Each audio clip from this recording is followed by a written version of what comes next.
नमस्कार, मैं हूं निल सर और हम पढ़ रहे हैं क्लास 10 की मैथ्स। आज हम देख रहे हैं प्रश्नावली 6.3 का 13वां प्रश्न। 13वां प्रश्न देखते हैं। एक त्रिभुज एबीसी की भुजा बीसी पर एक बिंदु डी इस प्रकार स्थित है कि कोण एडीसी बराबर है कोण बीएसी के। दर्शाइए कि सीए का वर्ग बराबर सीबी गुणित सीडी है। यहाँ पर ये दो त्रिभुज हमारे पास दिए हैं, ए बी सी, ये एक त्रिभुज दिया है और दूसरा है ए डी सी।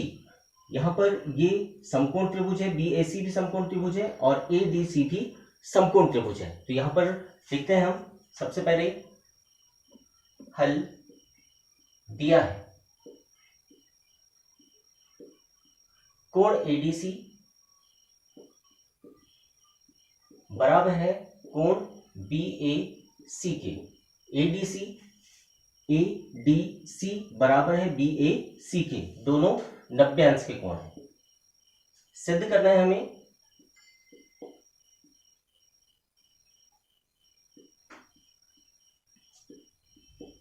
सी का वर्ग बराबर सीबी गुणित सीडी, सिद्ध करना है।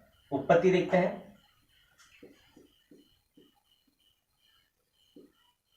दोनों त्रिभुज में देखेंगे, त्रिभुज एडीसी व त्रिभुज बीएसी में, दोनों त्रिभुजों में हम देखते हैं तो यहां पर हमारे पास कोण है, कोण ए बराबर कोण डी, यह हमारे पास दिया हुआ है। कोण ए डी सी बराबर है कोण बी ए सी के। ये दोनों कोण हैं 90 अंश के। तो एडीसी और बीएसी ये दो कोण हमारे पास दिए हुए हैं। फिर देखते हैं हम दूसरा हमारे पास क्या कॉमन है। कॉमन देखते हैं, यहाँ पर इस कोण में भी सी कॉमन है और इस त्रिभुज में भी सी कॉमन है। तो दोनों त्रिभुजों में अगर सी कॉमन है तो कोण सी दोनों में कॉमन हो जाएगा, मतलब कोण सी बराबर कोण सी, ये होगा उभयनिष्ठ। उभयनिष्ठ हो गया। अगर दोनों उभयनिष्ठ हो गए, दो कोण उभयनिष्ठ हो गए, मतलब दोनों त्रिभुज समरूप हो जाते हैं। अतः त्रिभुज एडीसी समरूप होगा त्रिभुज बीएसी के। अगर दोनों त्रिभुज समरूप हो जाते हैं, किससे होंगे ये? कोण कोण समरूपता।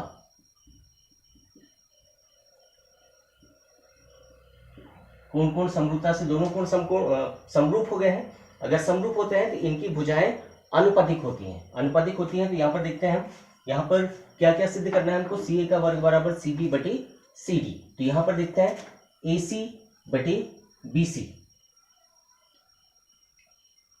ए सी बटे बी सी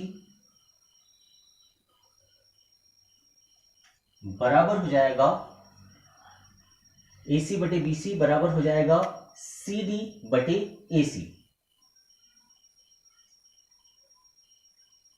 ये दोनों हो जाएंगे बराबर।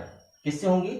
इस प्रमेय को हमने सिद्ध कर दिया है, दोनों समानुपाती हैं। अगर समानुपाती हैं या तो यहां पर ये दोनों कोण, दोनों भुजाएं अनुपातिक हो जाएंगी। अब अगर ये अनुपातिक हो जाती हैं तो इसको आगे देखते हैं हम। आगे अगर इसको सॉल्व करेंगे हम तो यहां पर इसका इस तरफ पक्षांतर करते हैं, इसका इस तरफ पक्षांतर करते हैं। अगर AC का AC से पक्षांतर करेंगे तो ये दोनों का गुणा हो जाएगा, AC गुणित AC, और यहाँ हो जाएगा BC गुणित CD, BC गुणित CD, ये आ गया है। तो अब अगर इसको देखते हैं तो AC AC ये हो जाएगा AC का वर्ग बराबर BC गुणित CD, और यही हमें सिद्ध करना था। इस तरह से 13वां प्रश्न हल हो गया है। अब हम देखते हैं अगला प्रश्न। अगला देखते हैं हम, लंबाई 6 मीटर वाले एक ऊर्ध्वाधर स्तंभ की भूमि पर छाया की लंबाई 4 मीटर है, जबकि उसी समय एक मीनार की छाया की लंबाई 28 मीटर है। मीनार की ऊंचाई ज्ञात कीजिए। यहाँ पर AB एक स्तंभ है और PQ एक मीनार है। ये मान लेते हैं हम। हल माना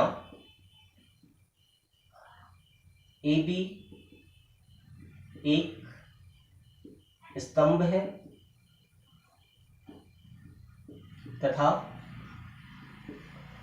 पी क्यू एक मीनार है, ये मान लेते हैं हम। अब यहां पर क्या ज्ञात करना है हमको? मीनार की ऊंचाई ज्ञात करना है। ज्ञात करना है हमें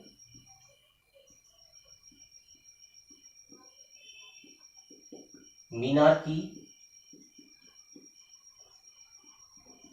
ऊंचाई।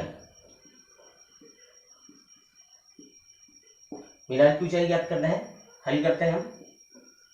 दोनों त्रिभुजों में देखेंगे, त्रिभुज ए बी सी, त्रिभुज ए बी सी व त्रिभुज पी क्यू आर में यहां पर देखेंगे हम, तो यहां पर ये कोण, ये ऊर्ध्वाधर कोण है दोनों का, तो एक स्तंभ भी भूमि से बिल्कुल 90 अंश की डिग्री पर रहेगा और मीनार भी बिल्कुल सीधी रहेगी, तो इन दोनों का कोण होगा कोण बी और कोण क्यू।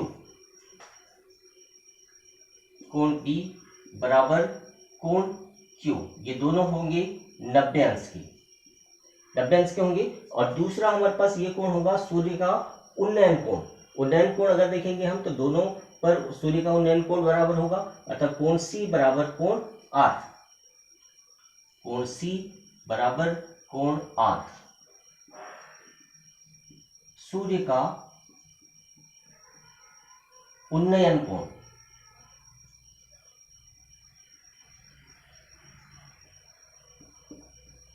क्योंकि सभी जगह सूर्य का उन्नयन कोण बराबर होगा। इस तरह से दो कोण अगर बराबर है तो दोनों त्रिभुज समरूप हो जाएंगे। अतः त्रिभुज ए बी सी समरूप होगा त्रिभुज पी क्यू आर के। दोनों अगर समरूप हो गए हैं, कोण कोण समरूपता, अगर दोनों त्रिभुज समरूप हो गए हैं तो इनकी भुजाएं आनुपातिक हो जाती है, मतलब पी क्यू बटे ए बी।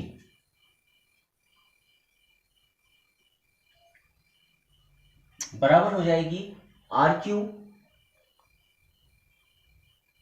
बटे सी बी। अब यहां पर इनका मान हमारे पास दिया है, तो पी क्यू का मान हमने रखा है h, ए बी का मान है 6, आर क्यू का मान है 28 और सी बी का मान है 4। आगे सॉल्व करते हैं। इनका इस तरह पक्षांतर कर देंगे तो h बराबर हो जाएगा 28 गुणित 6 बटे 4। 4 से ये कट जाएगा, 4 7 28, h बराबर आ जाएगा 7 गुणित 6 और 7 छक होता है 42। इस तरह से मीनार की ऊंचाई हो जाएगी 42 मीटर।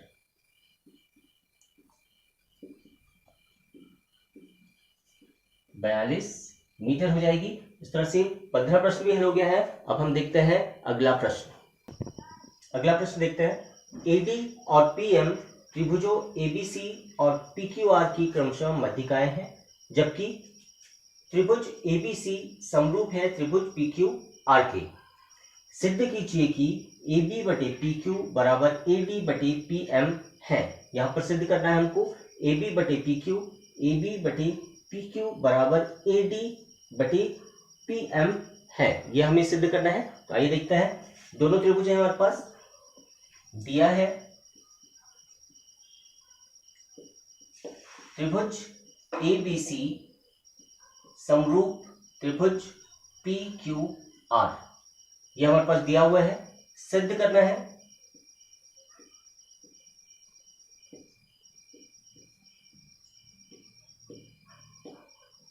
AB बटे PQ बराबर AD बटे PM, यह सिद्ध करना है। उत्पत्ति करते हैं। यहां पर हमारे पास दिया हुआ है दोनों त्रिभुज समरूप हैं। त्रिभुज ABC समरूप त्रिभुज PQR, ये दिया हुआ है हमारे पास। अगर ये दिया है तो तीनों कोण बराबर हो जाएंगे, अतः कोण A बराबर हो जाएगा कोण PK, कोण B बराबर हो जाएगा कोण QK और कोण C बराबर हो जाएगा कोण आर के। इससे ये प्रूव हो जाता है। अगर ये कोण बराबर है तो अब हम देखते हैं यहाँ पर भुजाएं भी आनुपातिक होंगी। भुजाएं आनुपातिक होगी मतलब ए बी बटे बी सी बराबर होगी, ए बी बटे बी सी बराबर होगी पी क्यू बटे क्यू आर के। पी क्यू बटे क्यू आर के। अब यहां पर देखते हैं कि ये है मध्यिकाएं। अगर मध्यिकाएं हैं तो इन भुजाओं को ये आपस में बराबर भागों में विभाजित करती है। मतलब BC बराबर ये हो जाएगा BD, BC का अगर आधा करते हैं तो ये हो जाएगा BD, और QR का आधा करते हैं ये हो जाएगा QM, ये हो जाएगा। तो यहां पर देखते हैं, यहां पर AB बटे BC बराबर PQ का आधा करते हैं PQ QR, AB बटे BC, यहां हमने अनुपात गलत ले लिया है, फिर से देखते हैं हम। यहां पर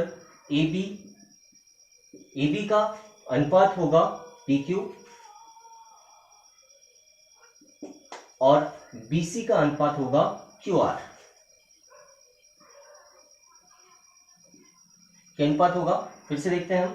AB बटे PQ, यहां पर इन दोनों का कर देंगे हम आधा, 1/2 BC बटे 1/2 QR, दोनों का आधा कर दिया है हमने। अब यहां पर आधा अगर देखते हैं तो BC का आधा क्या होगा BD, और QR का आधा क्या होगा QM, क्योंकि ये मध्यिका है और इन दोनों को बराबर भागों में विभाजित करती है।